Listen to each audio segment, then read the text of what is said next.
दीपक गौड़ आपके सामने। और जिस जगह पे मैं इस समय खड़ा हूँ यहाँ पे एक महोत्सव हो रहा है, भारत नामदेव भरत महोत्सव में बहुत सारे खेल होंगे और इसमें खास तौर से कर्णाश्रम को प्रमोट किया जाएगा।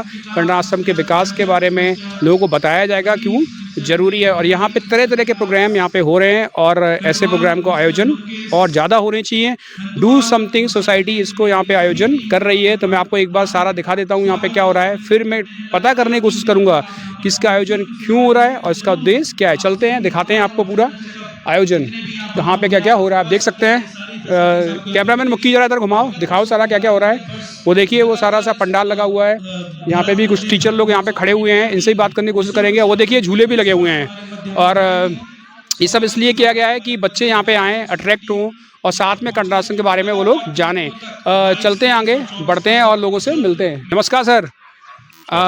सबसे पहले आपका स्वागत है मेरे चैनल पे। धन्यवाद। और क्या हो रहा है आज यहाँ पे? सर आज यहाँ पर भारत नामदेव भरत महोत्सव हो रहा है। राइट, किस लिए हो रहा है?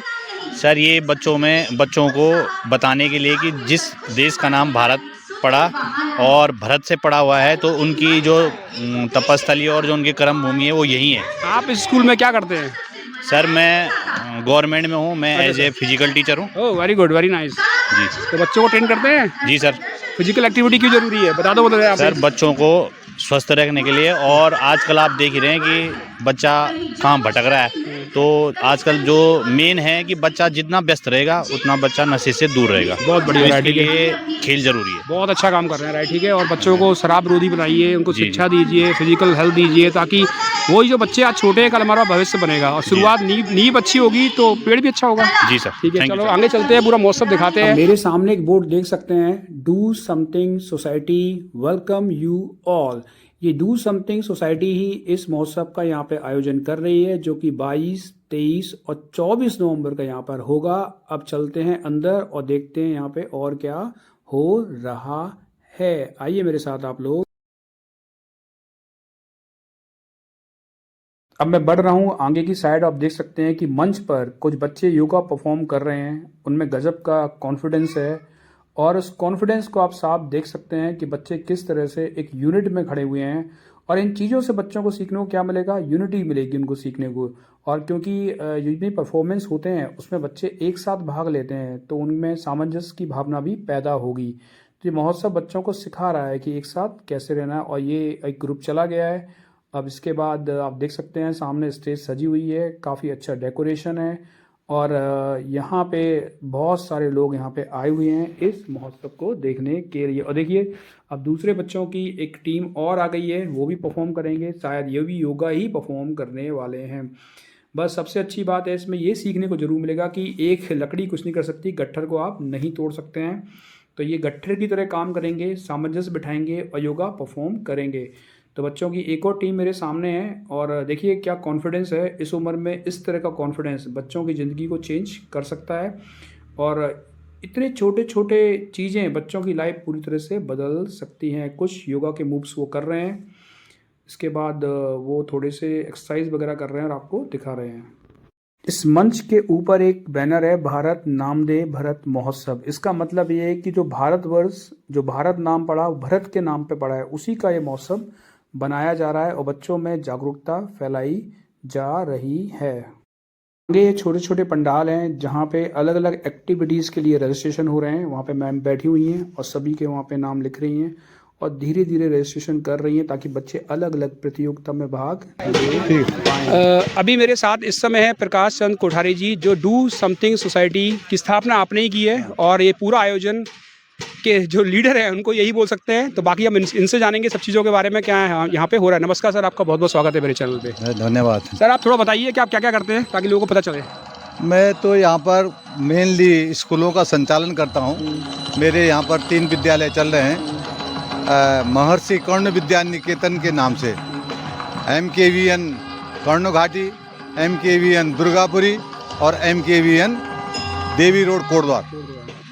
और इसके अलावा हम जो है महर्षि कर्ण के नाम को जीवित रखने के लिए यहाँ पर एक डू समथिंग सोसाइटी के नाम से एक जो है अपना NGO हमने यहाँ पर खोला है, जिसके माध्यम से हम चाहते हैं कि इस भरत भूमि को, जो आज तक भी गुमनाम में छुपी हुई है। बड़ा दुर्भाग्य है कि जिस देश का नाम उस भरत के नाम से पड़ा हो, इसलिए उसका नाम लेने वाला इस देश में कोई नहीं है। तो जब मैं 1970 में यहाँ आया तो मैंने देखा कि लोग बाग पूछते हैं कि कहाँ से आए हो, हम कहते हैं कि हम कोटद्वार से आए हैं। वो कहते हैं कोटद्वार कौन सी चिड़िया का नाम है। तो मुझे बड़ा आश्चर्य होता था कि ये वैसे तो इसको भरत भूमि कहा जाता है, देश को नाम देने वाली भरत भूमि के नाम से प्रख्यात स्थान को लोगों को परिचय देने की आवश्यकता पड़ रही है और उनको मालूम ही नहीं है कि कोटद्वार कहाँ है। तो इसको थोड़ा भारतवर्ष के नक्शे में लाने के लिए मैंने इसको कोटद्वार के साथ कर्ण नगरी कोटद्वार करने का प्रयास किया। सौभाग्य से पिछले नगर निगम के कार्यकाल में मैंने यहाँ की मेयर हेमलता नेगी जी से एक प्रस्ताव रखा, इस कोटद्वार को कर्ण नगरी के नाम से जाना जाए। ऐसा एक प्रस्ताव आप लोग अपने पार्षदों के माध्यम से पास करें। और बड़े सौभाग्य की बात है कि उन्होंने मेरी बात को बड़े ध्यान से सुना और इस कोटद्वार को कर्ण नगरी कोटद्वार बनाने का प्रस्ताव शासन को मुझे भेजा। बहुत खुशी हो रही है आपसे मिलकर। आपने किया है सर? जी सर, मज़ा आ गया सर। हाँ। नाम आपने चेंज किया है तो बहुत बड़ी बात है, अचीवमेंट है, बहुत बड़ा है। सुन लीजिए, तो कोटद्वार को कर्ण नगरी कोटद्वार के नाम से आज जाने लगे हैं लोग। तो इससे बड़ा सुखद आश्चर्य कुछ हो नहीं सकता, जिसके लिए हमें परिचय के लिए बार बार कहना पड़ता था कि हम हरिद्वार के पास रहते हैं, बिजनौर के पास रहते हैं, बद्रीनाथ के इलाके से आते हैं।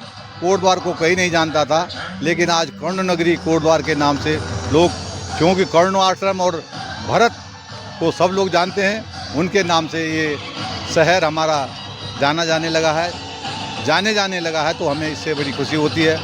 इसके अलावा इस कर्ण आश्रम को विश्व स्तर पर स्थापित करने के लिए भी हम लगातार प्रयासरत हैं। और यहाँ पर इस कर्ण आश्रम के समीप एक कस्बे का नाम था कलाल घाटी, वो भी मुझे बड़ा चुभता था, बड़ा कलंकित नाम था।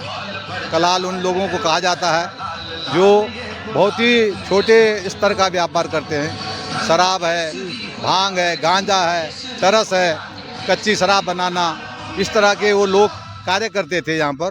और उन कलाल नाम की जाति के लोगों ने इस क्षेत्र का नाम कलाल घाटी कर दिया, यहीं पर अपना व्यापार करते थे। आज वो कलाल तो यहाँ से लापता हो गए, लेकिन कलाल घाटी शब्द जीवित रह गया।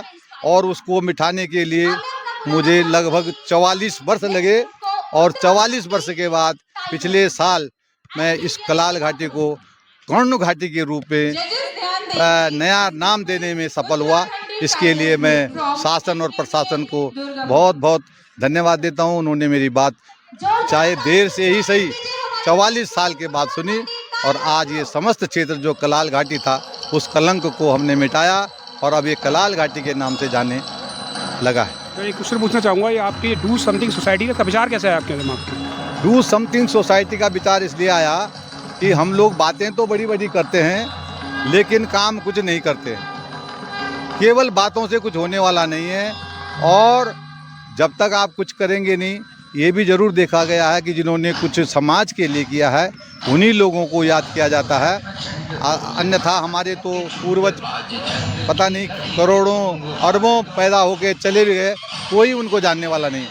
केवल उन्हीं को जाना जाता है जो समाज और देश के लिए कुछ करते हैं, चाहे वो महात्मा गांधी जी हों, चाहे विवेकानंद जी हों, चाहे बाबा साहब भीमराव अम्बेडकर जी हों।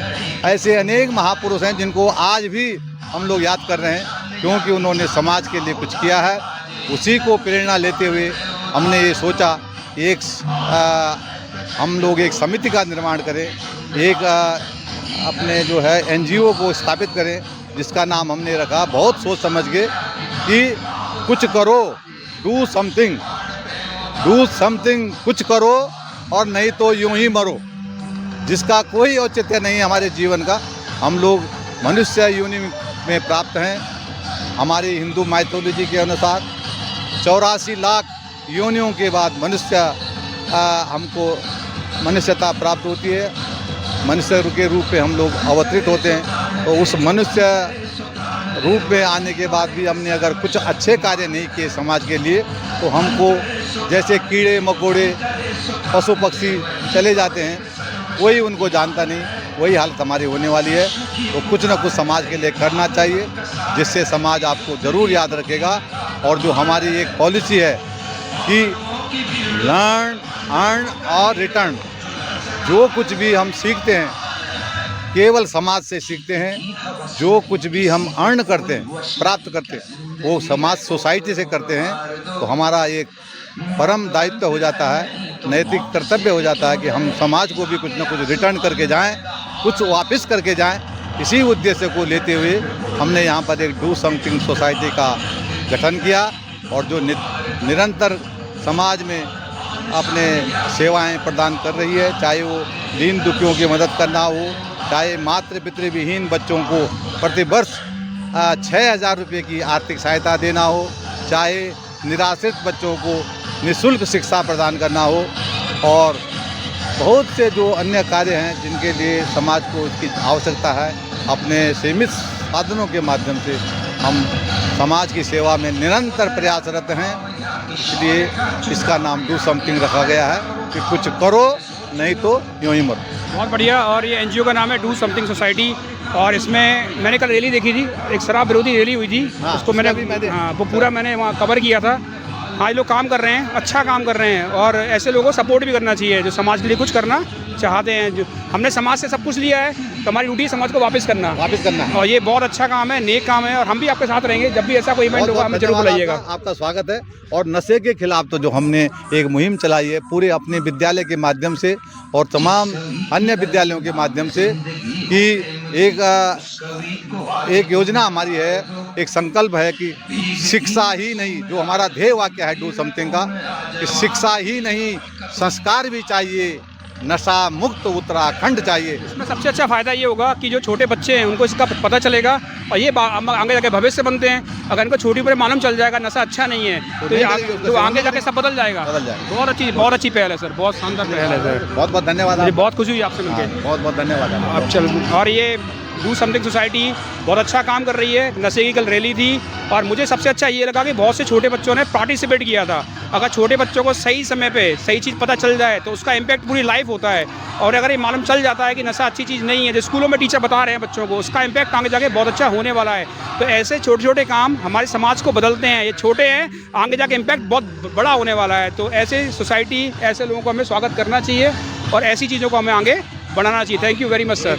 एक बात मैं आपको और बताना हूँ कि मैंने कल ही माननीय सांसद अनिल बलूनी जी को एक निवेदन किया है, जो कि मैं लगातार करता आ रहा हूँ। लेकिन इस कोटद्वार के लिए नई दिल्ली से एक ट्रेन चलती है, उसका नाम है आनंद विहार एक्सप्रेस। मैंने उनसे कल भी निवेदन किया है और लगातार करता आ रहा हूँ कि इस ट्रेन का नाम कर्ण नगरी एक्सप्रेस रखा जाए, ताकि भारत में सब लोगों को पता चले कि हम इस ट्रेन के माध्यम से उस कर्ण ऋषि आश्रम में जाएं जहां पर भरत पैदा हुआ, और उस भरत भूमि को लोग याद करें। तो इसलिए ये आपके माध्यम से मैं चाहूँगा कि आप भी इसको पूरी तरह प्रचारित और प्रसारित करें कि हमारे सांसद और हमारे नेता लोग इस ट्रेन का नाम कर्ण नगरी एक्सप्रेस रखें। सर, अगर कोटद्वार के विकास में इतना छोटा भी योगदान होगा ना, हम जरूर करेंगे। ये अगर ट्रेन का नाम बदल जाएगा बहुत अच्छा है, बहुत अच्छा ब्रिलियंट विचार है।